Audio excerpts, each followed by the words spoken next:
antara para nabi Allah yang diberi kerajaan dan kenabian, ada seorang hamba pilihan yang terkenal dengan kekuatannya, suara merdunya, dan ketundukannya kepada Allah.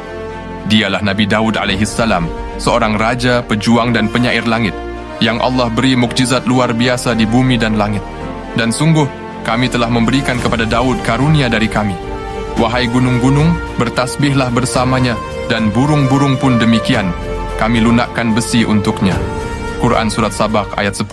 Nabi Daud alaihissalam memiliki suara yang begitu indah, hingga langit dan bumi ikut terpesona ketika ia membaca kitab Zabur. Setiap kali ia berzikir dan memuji Allah, gunung-gunung ikut menggema bertasbih bersamanya, dan burung-burung yang sedang terbang terhenti, air-air yang sedang mengalir terhenti, dan angin-angin terhenti menghembus. Bagaikan waktu terhenti, mereka bertasbih mengikuti suara sang Nabi. Sesungguhnya kami telah menundukkan gunung-gunung untuk bertasbih bersama Daud pada waktu petang dan pagi. Quran Surat Syad ayat 18. Bayangkan suara zikir yang menggema dari lembah ke lembah, dari puncak gunung ke puncak lainnya, disambut dengan kicauan burung yang tunduk kepada sang Nabi. Itulah mukjizat suara tasbih alam, di mana seluruh ciptaan Allah ikut memuji bersama nabinya. Sebelum menjadi raja, Nabi Daud alaihissalam hanyalah seorang pemuda yang rendah hati di antara pasukan Talut, Saul. Namun di medan perang saat melawan Jalut, Goliath, seorang raksasa yang ditakuti oleh seluruh pasukan, Allah menurunkan mukjizat kekuatan pada Nabi Daud. Dengan hanya sebuah umpan batu dari ketapel, Nabi Daud menghantam kepala Jalut hingga tewas. Maka Daud membunuh Jalut, dan Allah memberinya kerajaan serta hikmah, dan mengajarkan kepadanya apa yang dia kehendaki.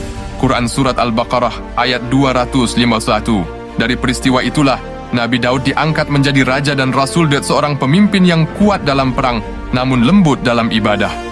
Allah menganugerahkan kelebihan melunakkan besi di tangan Nabi Daud tanpa api dan alat tempa. Kami lunakkan besi untuknya, berikanlah wahyu, buatlah baju besi yang besar-besar, dan ukurlah dengan tepat. Quran Surat Sabah ayat 10 dan 11. Dengan tangannya sendiri, Nabi Daud membentuk pelindung perang yang kokoh dan indah. Nabi Daud tidak bergantung pada pandai bagian besi, karena Allah telah menjadikan besi lembut seperti tanah liat di genggamannya. Dan Nabi Daud membuat baju zirah untuk tentaranya, bukan untuk kesombongan, keangkuhan, dan kemewahan, melainkan untuk jihad di jalan Allah. Itulah mukjizat berteknologi yang Allah karuniakan, pengetahuan logam dan senjata pertama yang Allah ajarkan kepada manusia melalui seorang nabinya.